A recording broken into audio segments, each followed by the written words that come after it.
2009, the year the world started to blur, at least my world. It began subtly, a flicker at the edge of my vision, a whisper lost in the wind. I dismissed it as stress, exhaustion, anything but what it truly was. A crack in the facade of reality. Then came the visions, vivid, terrifying, and undeniably real. It happened in the dead of night. My sanity, like shattered glass, pierced the veil of sleep. I found myself in a white void, infinite and sterile. No walls, no floors, just blinding whiteness. Panic welled up in my chest, choking me with its icy grip. A figure materialized before me, tall and ethereal, radiating an otherworldly luminescence. His eyes, deep and ancient, held the secrets of the cosmos. Fear turned my bones to ice. This was no dream.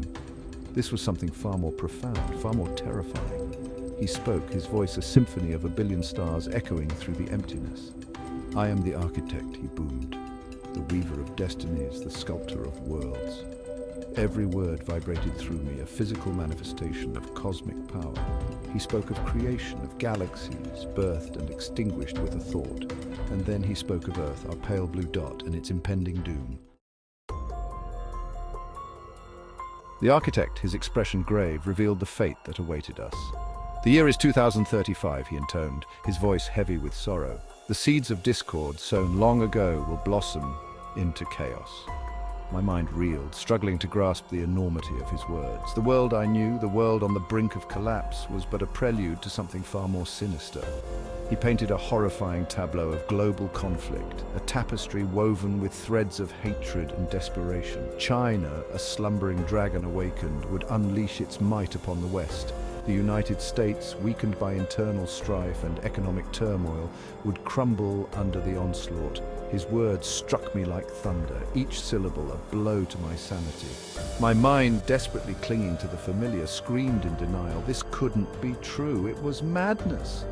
But the architect, his gaze unwavering, continued his grim prophecy. Russia, a bear awakened from its slumber, would bare its teeth against NATO, its icy claws tearing at the fragile fabric of peace. The world, he explained, would descend into a maelstrom of violence.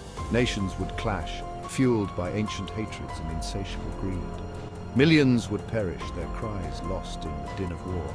I wanted to scream, to plead for him to stop, but I was paralyzed, trapped in the grip of his dreadful prophecy. The architect's words echoed in my mind, painting a terrifying picture of the future. The Korean peninsula, a powder keg for decades, would finally explode. North Korea, armed with weapons of unimaginable destruction, would unleash its fury upon its southern neighbor. Cities would be reduced to rubble, their inhabitants vaporized in the blink of an eye. The Middle East, a region perpetually teetering on the brink, would erupt in a conflagration of biblical proportions. Arab nations, united by a shared hatred of the West, would launch a final desperate assault on Israel and the remnants of American power. The world would watch in horror as the cradle of civilization became its graveyard. I felt a cold dread creep up my spine, wrapping around me like a shroud. This was not a future, it was a nightmare, a grotesque parody of humanity's potential. The architect, his work done, began to fade. His voice, now a distant whisper, echoed one final chilling warning. The choices you make today, he said, will determine the fate of your world. The white void around me flickered, then dissolved, plunging me back into the comforting darkness of my room. Section 4, a world engulfed in flames. I awoke with a gasp, drenched in a cold sweat. The nightmare, however, refused to recede with the coming dawn. It clung to me like a second skin, its tendrils of dread worming their way into my every thought. The world outside my window seemed different now, tainted by the knowledge of its impending doom. The laughter of children sounded like a lament, the bustle of the city a prelude to its demise. I tried to forget the architect, to dismiss his prophecy as the ramblings of a madman, but the visions persisted, haunting my waking hours, bleeding into my dreams. I saw mushroom clouds blooming on the horizon, felt the heat of 1,000 suns scorching my skin. The stench of burning flesh, the cries of the dying, the taste of ashes in my mouth. These were the companions of my every waking moment. The year is 2024, a decade since my encounter with the architect, and the world teeters on the precipice. The news, is a cacophony of war drums and political posturing. Tensions between superpowers escalate daily. The global economy, battered by pandemics and climate change, teeters on the brink. His prophecy, once a distant nightmare, is becoming our present. Section 5. Whispers of doubt.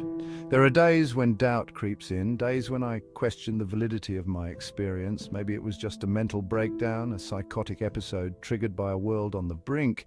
Maybe the architect was a figment of my imagination, a manifestation of my deepest fears. But then I see the headlines, hear the rhetoric of world leaders, and the chilling certainty returns. The world is marching inexorably towards the abyss. The pieces are falling into place just as the architect foretold. The stage is set, the actors are in position, and the curtain is about to rise on the final act of human civilization. Section 6. Living under the shadow. I live in the shadow of 2035, haunted by the knowledge of what is to come. The world continues in its blissful ignorance, oblivious to the storm clouds gathering on the horizon, but I see the signs, feel the tremors of the approaching earthquake. Can we avert this catastrophic future, or are we doomed to become victims of our own destructive nature? The answer, I fear, lies buried deep within the heart of humanity, a heart shrouded in darkness and doubt. The clock is ticking.